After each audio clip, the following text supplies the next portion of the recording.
Hi every one. അപ്പോൾ ഇന്നത്തെ വീഡിയോയിൽ നമ്മൾ ഡിസ്കസ് ചെയ്യാൻ പോകുന്നത് എന്തൊക്കെയാണ് ഫസ്റ്റ് ഇയർ എസെൻഷ്യൽസ്. അതിപ്പോൾ MBBS ആവട്ടെ അല്ലെങ്കിൽ അലൈഡ് കോഴ്സസിനൊക്കെ ഏറ്റവും ബേസിക് ആയിട്ടുള്ള കുറച്ച് കാര്യങ്ങളെ കുറിച്ചായിരിക്കും നമ്മൾ ഇന്ന് ഇവിടെ സംസാരിക്കാൻ പോകുന്നത്. അപ്പോൾ നമുക്ക് ഒട്ടും ഡിലേ ഇല്ലാതെ എത്രയും പെട്ടെന്ന് തന്നെ വീഡിയോയിലേക്ക് പോകാം. So hi future doctors, I am doctor Revathi Ramesh and welcome to my channel. So first and ഏറ്റവും മെയിൻ ആയിട്ടുള്ള ഒരു കാര്യം എന്ന് പറഞ്ഞാൽ നമ്മുടെ വൈറ്റ് കോട്ടാണ്.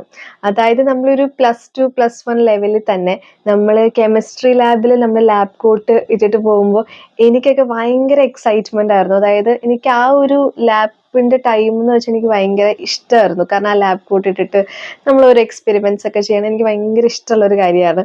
അപ്പോൾ എനിക്ക് തോന്നുന്നു ഒട്ടുമിക്ക എല്ലാ ഫ്യൂച്ചർ ഡോക്ടേഴ്സിന്റെ മൈൻഡിലും അങ്ങനത്തെ ഒരു സംഭവമായിരിക്കും ഏറ്റവും ആദ്യം വരിക, ആ ലാബ് കോട്ട് ഇടുമ്പോൾ അല്ലേ. സോ അപ്പോൾ നമുക്ക് ഫസ്റ്റ് ഇയറിലും ഏറ്റവും ഇമ്പോർട്ടൻ്റ് ആയിട്ട് വേണ്ട ഒരു കാര്യമാണ് നമ്മുടെ വൈറ്റ് കോട്ട്. വൈറ്റ് കോട്ട് ഇപ്പം എൻ്റെ കയ്യിലുള്ള വൈറ്റ് കോട്ട് എന്ന് വെച്ചാൽ ഇതാണ്. ഇത് ഫുൾ സ്ലീവ് ആയിട്ടുള്ളൊരു വൈറ്റ് കോട്ടാണ്. UG സ്റ്റുഡൻസ് നമ്മുടെ കോളേജിൽ നോർമലി യൂസ് ചെയ്യുക ഷോർട്ട് സ്ലീവ്സ് ഉള്ള കോട്ട് തന്നെയാണ്, വൈറ്റ് കോട്ടാണ് ഉപയോഗിക്കുക. പിന്നെ അങ്ങോട്ടേക്ക് ഹൗസ് ഏജൻസി പീരീഡിലേക്കൊക്കെ എത്തുമ്പോൾ നിങ്ങൾക്ക് വേണമെങ്കിൽ 3/4 സ്ലീവ്സ് ഉള്ളതൊക്കെ യൂസ് ചെയ്യാവുന്നതും ആണ്. ഈ വൈറ്റ് കോട്ട് വേണമെങ്കിൽ നിങ്ങൾക്ക് നിങ്ങളുടെ വീട്ടിൽ നിന്ന് തന്നെ വാങ്ങിച്ചിട്ട് പോകാവുന്നതാണ്. അതല്ലെങ്കിൽ ഞങ്ങളുടെയൊക്കെ ഒരു കോളേജിൽ എന്ന് പറയുമ്പോൾ വൈറ്റ് കോട്ട് സെറിമണി ആയിട്ട് തന്നെ ഒരു 2 വീക്സ് കഴിഞ്ഞ് കഴിയുമ്പോൾ നടത്തുന്നുണ്ട്. സോ ആ ഒരു ടൈം ആകുമ്പോഴാണെങ്കിലും നിങ്ങൾ വാങ്ങിച്ചാൽ മതി. പിന്നെ നിങ്ങളുടെ കറക്റ്റ് മെഷർമെന്റ് ഒക്കെ നോക്കി ഏതാണോ വേണ്ടത്, ഏത് മെറ്റീരിയലിലാണോ വേണ്ടത് അതൊക്കെ നോക്കി നിങ്ങൾക്ക് വാങ്ങിക്കാവുന്നതും ആണ്. വൈറ്റ് കോട്ടിന്റെ കാര്യം പറയുമ്പോൾ നമ്മൾ ഫിസിയോളജി ലാബിലും അനാറ്റമി ലാബിലും ഡിസെക്ഷനൊക്കെ പോകുമ്പോൾ നമുക്ക് മസ്റ്റ് ആയിട്ട് വേണ്ട ഒരു കാര്യം തന്നെയാണ്. ഇത് അവോയ്ഡ് ചെയ്യാൻ പറ്റില്ല. ആക്ച്വലി പറഞ്ഞു വരിക എന്ന് പറയുമ്പോൾ നമ്മൾ കോളേജിൽ ക്ലാസ്സിലിരിക്കുമ്പോൾ ഉൾപ്പെടെ നമ്മൾ വൈറ്റ് കോട്ട് ഇടണം എന്നാണ് പറഞ്ഞു വരിക. പക്ഷെ എത്രമാത്രം അത് ഇടാറുണ്ട് നമ്മുടെ കോളേജിൽ, അതായത് BAMS പഠിക്കുന്ന സ്റ്റുഡൻസ് എത്രമാത്രം അത് ഇടാറുണ്ടെന്ന് വെച്ചാൽ ഒരു ഡൗട്ട്ഫുൾ ആണ്. പക്ഷെ still it is better to use your white coat even during your lecture hours also. അപ്പോൾ അങ്ങനെയുണ്ട്. സോ ഡിസെക്ഷൻ റൂമിലേക്കൊക്കെ നമ്മൾ കയറ്റണമെങ്കിൽ വൈറ്റ് കോട്ട് മസ്റ്റ് ആണ്. അപ്പോൾ അതെന്തായാലും നിങ്ങൾക്ക് വേണ്ടി വരുന്ന ഒരു കാര്യം തന്നെയായിരിക്കും. എന്നോട് നോർമലി എല്ലാവരും ചോദിക്കാറുള്ളത് എന്താണ് ഡ്രസ് കോഡ് എന്നൊരു രീതിയിലാണ്. അപ്പോൾ എല്ലാ മെഡിക്കൽ കോളേജസിലും നോർമലി ഡ്രസ് കോഡ് എന്ന് പറഞ്ഞാൽ ഫോർമൽസ് ആണ്. അതിപ്പോൾ ഗേൾസ് ആണെങ്കിൽ അവർക്ക് കുർത്തി അല്ലെങ്കിൽ ചുരിദാർ അങ്ങനെ എന്തെങ്കിലും ആകാം. അതല്ല ബോയ്സിന് നോർമലി പാൻസ് ആൻഡ് ഷർട്ട് തന്നെയാണ് പറയുക. അതല്ലാണ്ട് ജീൻസ് അത്ര അലൗഡ് അല്ല. ഞങ്ങളൊക്കെ ആദ്യം ജോയിൻ ചെയ്ത ടൈമിലൊക്കെ ഭയങ്കര സ്ട്രിക്റ്റ് ആയിരുന്നു. അതായത് ഷോൾ ഉൾപ്പെടെ പിൻ ചെയ്ത് പോകണം എന്നുള്ള ഒരു റൂളൊക്കെ ഉണ്ടായിരുന്നു. പക്ഷെ ഇപ്പൊ അത് കുറച്ചും കൂടെ ഒന്ന് അത്രയും സ്ട്രിക്റ്റ് ആയിട്ട് പോകുന്നില്ല. പക്ഷെ നിങ്ങൾ ഡിസെക്ഷൻ റൂമിലേക്കൊക്കെ പോകുമ്പോൾ ഒന്നും ജീൻസ് എന്തായാലും അലൗഡ് ആയിരിക്കില്ല. പിന്നെ അതേപോലെ ക്ലിനിക്സ് സ്റ്റാർട്ട് ചെയ്ത് കഴിയുമ്പോഴും നിങ്ങൾ ഏറ്റവും മോഡസ്റ്റ് ആയിട്ട് വേണം ഡ്രസ് ചെയ്തിട്ട് പോകാൻ വേണ്ടിയിട്ട്. ഇനി ഡിസെക്ഷൻ കിറ്റ് അതേപോലെ തന്നെ ഗ്ലവ്സ് ഇതിന്റെയൊക്കെ റിക്വയർമെന്റ്സ് ഉണ്ടോ എന്ന് ചോദിച്ചാൽ ഡിസെക്ഷൻ കിറ്റിന് നമുക്ക് അധികം ആവശ്യം വരാറില്ല, അങ്ങനെ തന്നെ പറയണം. അതല്ല ഗ്ലവ്സിന് നിങ്ങൾക്ക് വേണമെങ്കിൽ റിക്വയർമെന്റ് ഉണ്ട്. കാരണം നമ്മളിപ്പോ ഈ ഓർഗൻസിനെ കുറിച്ചൊക്കെ പഠിക്കുമ്പോൾ അത് ഫോർമാലിനിൽ ഇട്ട ഓർഗൻസ് ഒക്കെ ആയിരിക്കും. അപ്പൊ നിങ്ങൾക്ക് ഒരു ലിമിറ്റേഷൻ ഉണ്ടാവും. ഇപ്പൊ നമ്മുടെ കോളേജിൽ അവൈലബിൾ ആയിട്ടുള്ള ഗ്ലവ്സ് ഒക്കെ ഉപയോഗിക്കുമ്പോൾ കുറച്ച് ലിമിറ്റേഷൻസ് ഉണ്ടാവും. അതായത് അത്ര എണ്ണം എടുക്കാൻ പറ്റില്ല എന്നൊക്കെ ഒരു ഇത് വരും. അപ്പൊ നിങ്ങൾക്ക് നിങ്ങളുടെ കയ്യിൽ തന്നെ ഒരു ഗ്ലൗസ് ഉണ്ടെങ്കിൽ അതൊരു സേഫർ സൈഡ് ആണ്. നിങ്ങൾക്ക് അത് പോയി ഓർഗൻസ് എടുത്ത് പഠിക്കാം, അതേപോലെ ഡിസെക്ഷനിലൊക്കെ അത് ചെയ്യാം, ഇതൊക്കെ പറ്റും. ഈ എല്ലാ മെഡിക്കൽ ആസ്പിറൻസിന്റെയും ഏറ്റവും വലിയൊരു ഡ്രീം ആണ് ഒരു സ്റ്റെതസ്കോപ്പ് അല്ലേ.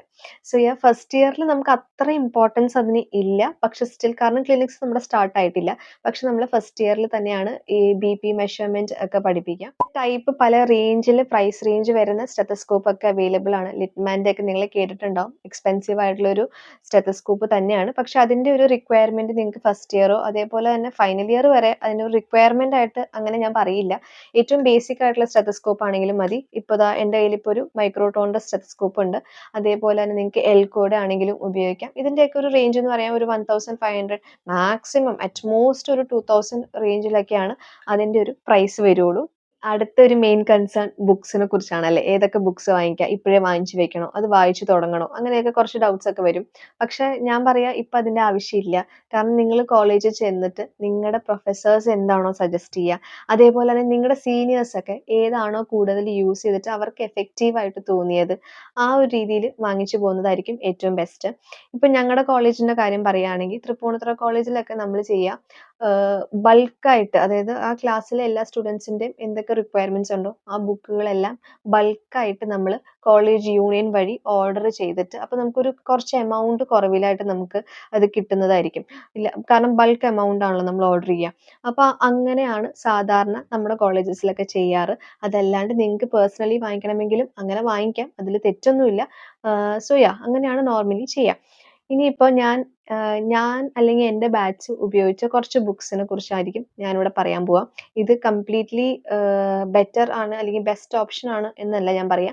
പക്ഷെ ഞങ്ങൾ ഉപയോഗിച്ചിട്ട് എനിക്ക് കുറച്ച് ഡ്രോബാക്സ് തോന്നിയ ബുക്കും അതേപോലെ ഏതാണ് അതിനകത്ത് പറ്റിയ ഓൾട്ടർനേറ്റീവ്സ് ഞാൻ എക്സാം ടൈമിൽ യൂസ് ചെയ്തത് എന്നതുകൂടെ ഞാൻ ഒന്ന് മെൻഷൻ ചെയ്തു പോവാം. അപ്പോൾ ആദ്യം തന്നെ അനാറ്റമിയുടെ കാര്യം പറയാം. അനാറ്റമിയുടെ മോഡേൺ ടോപ്പിക് ഒക്കെ പഠിക്കാൻ വേണ്ടിയിട്ട് നമ്മൾ നോർമലി റിലൈ ചെയ്യാറ്, നമ്മുടെ കോളേജിൽ റിലൈ ചെയ്തത് BDCയിലാണ്. BDC ഒരു നല്ല ബുക്ക് തന്നെയാണ്. അത്യാവശ്യം നമുക്ക് ഹാൻഡിൽ ചെയ്യാൻ പറ്റുന്ന രീതിയിൽ എഴുതിയിട്ടുണ്ട് അതിനകത്തൊക്കെ. അപ്പോൾ എനിക്ക് തോന്നുന്നു കുറച്ചും കൂടെ ഈസി ആണ് BDC റെഫർ ചെയ്യാൻ. BD ചൗരസിയുടെ ബുക്കാണത്. അതല്ലെങ്കിൽ നമുക്ക് വേറൊരു ഓപ്ഷൻ വിശ്രാം സിംഗിന്റെ ബുക്കും ചിലവർ റെഫർ ചെയ്യാറുണ്ട്. അതിനകത്ത് കുറേയും കൂടെ പിക്ടോറിയൽ രീതിയിലാണ് റെപ്രസെന്റേഷൻസ് ഒക്കെ. അപ്പം നമുക്ക് കുറച്ചും കൂടി എളുപ്പമുണ്ട് അനാറ്റമിയിൽ പിക്ചേഴ്സ് ഒക്കെ വരയ്ക്കാനും അതങ്ങനെ ഹാൻഡിൽ ചെയ്യാൻ അതും എളുപ്പമാണ്. അപ്പം ഞാൻ നോർമലി ചെയ്ത വിശ്രാം സിംഗിന്റെ ബുക്ക് എക്സാം ടൈമൊക്കെ ആയി കഴിഞ്ഞപ്പോൾ ലൈബ്രറിയിൽ നിന്നൊക്കെ എടുക്കുകയാണ് ഞാൻ ചെയ്തത്. പിന്നെ അതേപോലെ തന്നെ അനാറ്റമിയിൽ ഞാൻ മറ്റൊരു ബുക്ക് വാങ്ങിയതായിരുന്നു, ഹാൻഡ് ബുക്ക് ഓഫ് ഓസ്റ്റിയോളജി എന്ന് പറഞ്ഞിട്ട് പൊഡാറിന്റെ ഒരു ബുക്ക്. അതെനിക്ക് അത്യാവശ്യം നല്ലപോലെ യൂസ്ഫുൾ ആയിട്ട് തോന്നിയിട്ടുണ്ടായിരുന്നു. അതേപോലെ തന്നെ ഞാൻ വാങ്ങിയ വേറൊരു ബുക്കായിരുന്നു textbook of neuroanatomy എന്ന് പറഞ്ഞിട്ട് ഇന്ദർബർ സിംഗിന്റെ ഒരു ബുക്ക്. അതും അത്യാവശ്യം ഒരു മോഡറേറ്റ്ലി ഒരു എനിക്ക് വായിച്ചിട്ട് മനസ്സിലാവുന്ന ഒരു രീതിയിലൊരു ബുക്കായിരുന്നു.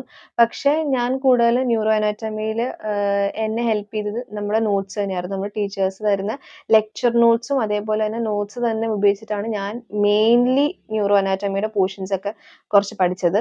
അതല്ലാണ്ട് എക്സ്ട്രാ ആയിട്ട് റെഫർ ചെയ്യാൻ വേണ്ടിയിട്ട് മാത്രമാണ് ഞാൻ ആ ബുക്ക് എടുത്തത്. അപ്പോൾ നിങ്ങൾക്കത് വേണമെന്ന് ഞാൻ നിർബന്ധം പറയില്ല, അത് അവോയ്ഡ് ചെയ്യാവുന്നതും ആണ്.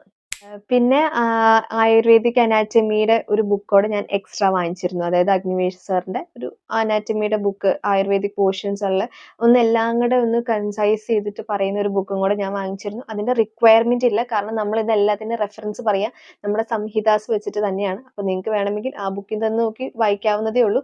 പക്ഷെ ഞാൻ അതൊന്ന് കുറച്ചും കൂടെ സിമ്പിൾ ആക്കാൻ വേണ്ടിയിട്ട്, അതായത് ഇന്ന പോയിന്റ്സ് ഒരുമിച്ച് നമുക്ക് ക്ലബ് ചെയ്ത് കിട്ടുന്നതുകൊണ്ട് അത് കുറച്ചും കൂടെ ഈസി ആക്കാൻ വേണ്ടിയിട്ട് വാങ്ങിച്ചൊരു ബുക്കാണ്.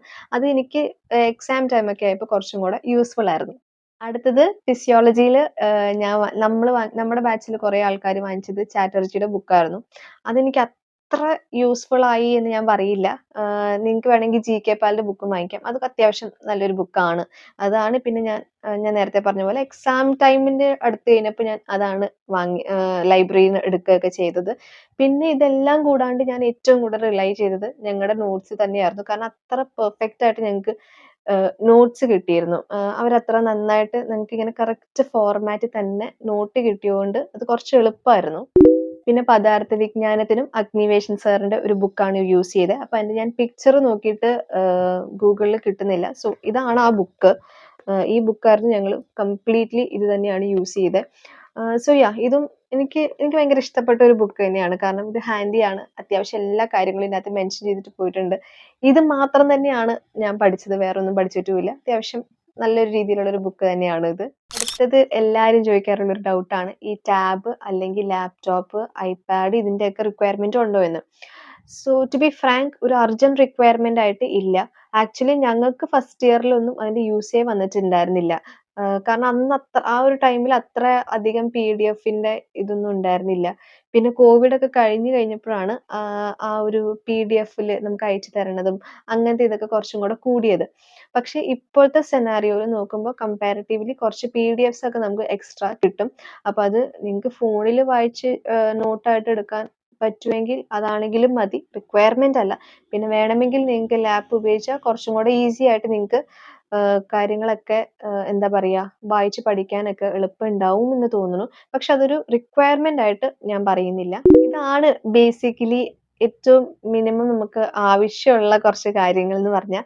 ഇത് കൂടാണ്ട് നിങ്ങളുടെ ഹോസ്റ്റൽ റിക്വയർമെന്റ്സ് ഒക്കെ വേറെ വരാം. പിന്നെ ബാക്കി എന്തെങ്കിലുമൊക്കെ എക്സ്ട്രാസ് അങ്ങോട്ടും ഇങ്ങോട്ടും ഒക്കെ നിങ്ങളുടെ പ്രയോറിറ്റീസ് അനുസരിച്ച് വരാവുന്നതാണ്.